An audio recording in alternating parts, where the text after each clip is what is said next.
দীর্ঘদিন ধরেই সৌদি আরব থেকে সবচেয়ে বেশি রেমিটেন্স পেয়ে আসছিল বাংলাদেশ। বর্তমানে দেশটিতে ঘাম ঝরাচ্ছেন প্রায় ৩৫ লাখ প্রবাসী বাংলাদেশি, যাদের পাঠানো হাজার হাজার কোটি টাকায় ঘোরে দেশের অর্থনীতির চাকা। কিন্তু এই বিশাল জনগোষ্ঠীর অনেকেই আজ চরম অনিশ্চয়তার মুখে। জায়গা জমি বন্ধক রেখে কিংবা চড়া সুদে ঋণ নিয়ে দালালের ফাঁদে পা দিয়ে যারা সৌদিতে পাড়ি জমিয়েছিলেন, তাদের ওপর এখন নামছে আইনি এনফোর্সমেন্টের খড়গ। মাত্র এক সপ্তাহে ১২,৫০০-এরও বেশি প্রবাসীকে বহিষ্কার করেছে সৌদি কর্তৃপক্ষ। এই সাঁড়াশি অভিযানে বড় ধাক্কা আসতে পারে প্রবাসী বাংলাদেশিদের ওপরও।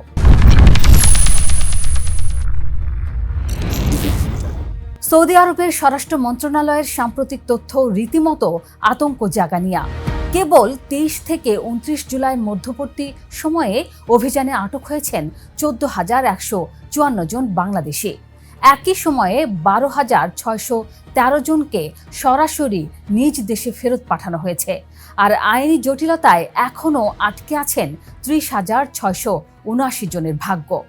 আটককৃতদের মধ্যে আকামা বা বসবাসের অনুমতি লঙ্ঘনের দায়ে ৭,১০৩ জন, শ্রম আইন ভাঙায় ৩,৩৯৭ জন এবং সীমান্ত নিরাপত্তা আইন অমান্য করায় ৩,৬৫৪ জন গ্রেপ্তার হয়েছেন। এছাড়া অবৈধভাবে সীমান্ত পার হওয়ার চেষ্টাকালে ধরা পড়েছেন আরও ১,৪১৮ জন। যদিও সৌদির অফিসিয়াল তথ্যে নির্দিষ্টভাবে বাংলাদেশি কতজন আছে তা স্পষ্ট করা হয়নি। তবে দেশের মোট প্রবাসীর সিংহভাগই যেহেতু বাংলাদেশি, এই সাজা যে বাংলাদেশিদের ওপরও পড়েছে তা বলার অপেক্ষা রাখে না। ২০২৫ সালে রেকর্ড গড়ে প্রায় ৭.৫ লাখের বেশি বাংলাদেশি কর্মী সৌদি আরবে পাড়ি জমিয়েছিলেন। একক কোনো দেশে এক বছরে এত কর্মী যাওয়ার ঘটনা এটাই প্রথম। কিন্তু এই বিশাল জনস্রোতের একটি বড় অংশই গেছেন দালালদের লোভনীয় আশ্বাসে, সঠিক নিয়ম না মেনে। In the heart of the city rises a destination built for greatness. International Convention City, Bosundhara. Life takes a new course. ভিসার মেয়াদ পার হয়ে যাওয়া, ফ্রি ভিসার নামে কফিল বা নিয়োগকর্তা বদলে ফেলা কিংবা অবৈধভাবে সীমান্ত অতিক্রম, এসব অনিয়মের খেসারত দিতে হচ্ছে সাধারণ শ্রমিকদের। ভিটেমাটি বেঁচে যে মানুষটি পরিবারের ভবিষ্যৎ গড়তে সৌদিতে পা রেখেছিলেন, হুট করে তাকে খালি হাতে ফেরত পাঠানো হলে তিনি নিঃস্ব হয়ে পড়বেন। মাথার উপর থেকে যাবে ঋণের বোঝা, আর দেশের পরিবারগুলোর সামনে নেমে আসবে চরম অনিশ্চয়তা।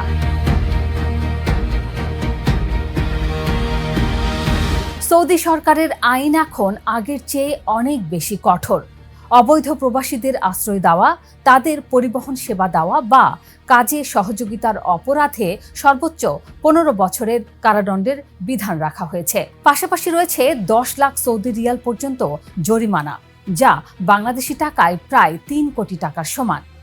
এই প্রক্রিয়ায় ব্যবহৃত যানবাহন ও সম্পত্তি বাজেয়াপ্ত করার পাশাপাশি অপরাধীদের নাম পরিচয় প্রকাশ্যে ঘোষণা করা হচ্ছে। বিশ্লেষকদের মতে এই ব্যাপক ধরপাকড় বহিষ্কারের ঘটনা কেবল একজন প্রবাসীর বিপর্যয় নয়, সামগ্রিকভাবে বাংলাদেশের অর্থনীতির জন্য বড় ধাক্কা হতে পারে।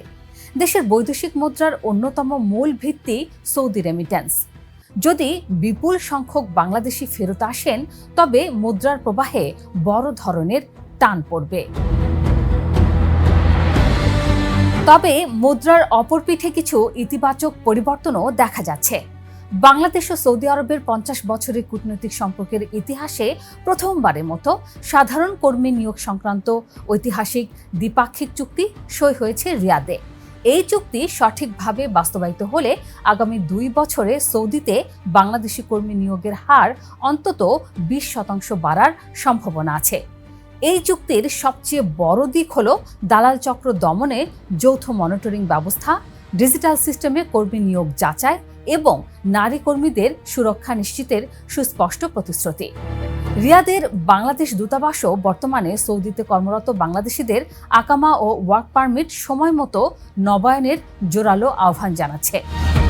অর্থাৎ অনিয়ম কমিয়ে পুরো শ্রমশক্তিকে আইনি ছাতার নিচে আনার প্রয়োজনীয়তা দুই সরকারই বুঝতে পারছে। যদি চুক্তি ও সরকারি উদ্যোগগুলো বাস্তবে রূপ নেয়, তবে দীর্ঘমেয়াদে বাংলাদেশি কর্মীদের জন্য এটি ইতিবাচক ফল আনবে। দালালদের ওপর নির্ভরতা কমবে, বৈধ পথে যাওয়ার সুযোগ বাড়বে এবং আকস্মিক এই ধরপাকড়ের আতঙ্কও কমে আসবে। কিন্তু বর্তমানে চলমান এই অভিযান থেকে বাঁচতে তাৎক্ষণিক সতর্কতার বিকল্প নেই। সৌদি আরবে পাড়ি জমানোর আগে শতভাগ নিশ্চিত হতে হবে সঠিক ও বৈধ প্রক্রিয়া সম্পর্কে।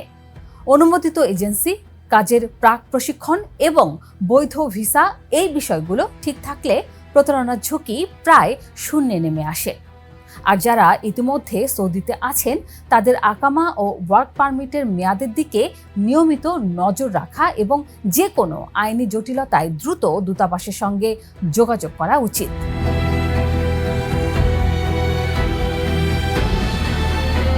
জীবিকার তাগিদে দেশ ছাড়া কোনো অপরাধ নয়, তবে সচেতনতা ও আইনি পথ ধরে হাঁটলেই কেবল থাকবে না কোনো ভয়।